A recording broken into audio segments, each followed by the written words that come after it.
আসসালামু আলাইকুম। যারা মুক্তিযোদ্ধা আছেন, যুদ্ধাহত খেতাবপ্রাপ্ত শহীদ, এক কথায় কল্যাণ ট্রাস্টের আওতায় যারা ভাতা পান, তাদের জন্য সুখবর।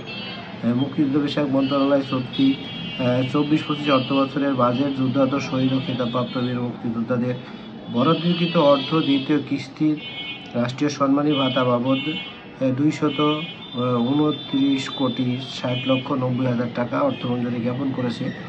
আমরা দেখব যে এই খাতে কোন গ্রেডের মুক্তিযোদ্ধা এ বি সি যেগুলো আছে তারা কে কতজন করে ভাতা পেয়েছে সেগুলো দেখব। আপনারা অনেকে জানেন যে মুক্তিযোদ্ধা যারা রয়েছে এখানে যাদের ভাতা ঢোকে কল্যাণ ট্রাস্টের আওতায় যারা ভাতা পান, তাদের ভাতা প্রতি কয়েক মাস ধরে আমরা দেখছি যে 8 তারিখের মধ্যে চলে আসছে। তো আজকে 9 তারিখে অর্থমঞ্জুরি জ্ঞাপন যেহেতু করেছে, আপনারা আজকে থেকেই মেসেজ দেওয়া শুরু হবে এবং আগামীকাল থেকে আপনারা ব্যাংকে পেয়ে যাবেন এবং কাল থেকে আপনারা টাকাগুলো তুলতে পারবেন।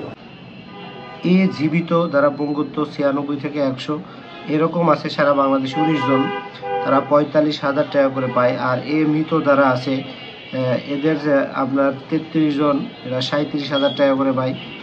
বি পঙ্গুত্ব যারা আছে 61 থেকে 95%, তারা 721 জন আছে, 35,000 টাকা করে পায়। যারা সি পঙ্গুত্ব 20 থেকে 60% আছে, এরকম আছে 2732, এরা 30,000 টাকা করে পায় প্রতি মাসে। আর ডি পঙ্গুত্ব আছে 3317 জন, তারা 27,000 টাকা করে পায়। এবং শহীদ বীর মুক্তিযোদ্ধার পরিবার আছে, তারা কিন্তু 5,168 জন আছে শহীদ পরিবারের লিস্ট, তারাও 30,000 টাকা করে পায়। আর বীর শ্রেষ্ঠ সবাই জানে 7 জন, তারা 35,000 টাকা করে পায়। তো বীর উত্তম আছে 52 জন, 25,000। বীর বিক্রম 154 জন, 20,000 টাকা করে। বীর প্রতীক 376 জন, 20,000 টাকা করে। এই মোট বীর খ্রিস্ট ব্যতীত 582 জন, মোট যে আপনার এত টাকা।